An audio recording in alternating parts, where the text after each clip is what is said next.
அதனால இந்த பூவோட சேர்ந்த நாரும் மணக்கும் பாருங்க, அதுதான் நான்.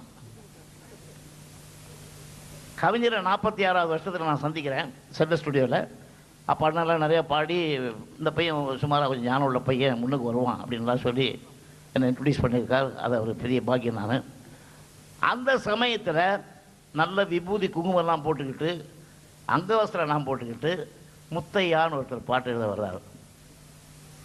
வந்த உடனே இப்போ என்ன கலங்காதிரு மனமேன்னு ஒரு பாடல் கண்ணியன் காதில் அவர் சொந்தத்துக்கு எழுதிட்டார். அது சொந்தத்துக்குன்னா அவர் எழுதி அதுக்கு மெட்டு போட்டாங்க. இப்போ நாங்கள் கொடுக்குற சொந்தத்துக்கு அவர் எழுதணும். அதுதான் முதல்ல சந்திக்கிறோம். இதை கொஞ்சம் இப்படி பிடிக்கலடா, இப்படி பிடிச்சிங்கன்னா கரெக்டாக இருக்கும். அப்படி வச்சுக்கோங்க, அப்படி வச்சுக்கோங்க, வச்சுங்க.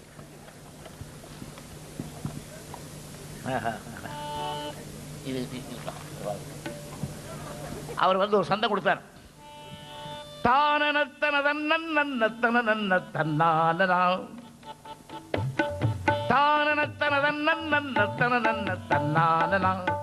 இது பல்லவியோட சந்தம். இந்த பல்லவியோட சந்தத்துக்கு அவர் 3 நாள் ஆச்சு. டியூன் வாசிட்டே இருக்கோம். தம்பி திருப்பி வாசிம்பாரு.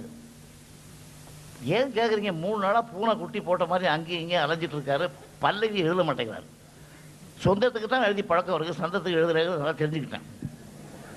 அப்போ நான் என்ன பண்ணேன், 3ஆவது நாள் சொன்னேன், நீ இந்த டியூனுக்கு ஒழுங்காக எழுதலைன்னா நான் போய் சொல்லி வேறு யாராவது மாற்றிடுறேன்.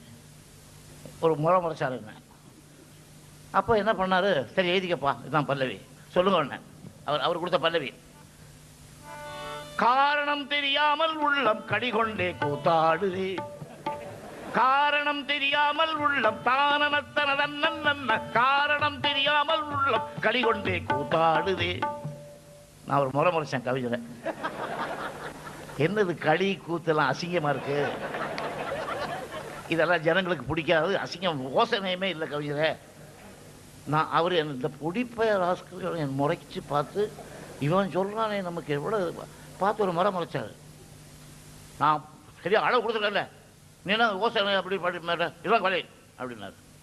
எனக்கு அவருக்கு ஒரு சண்டை. இது ஒத்துக்க மாட்டாங்க, நல்லா இருக்காது ஜனங்களுக்கு, அதனால தயவுசெய்து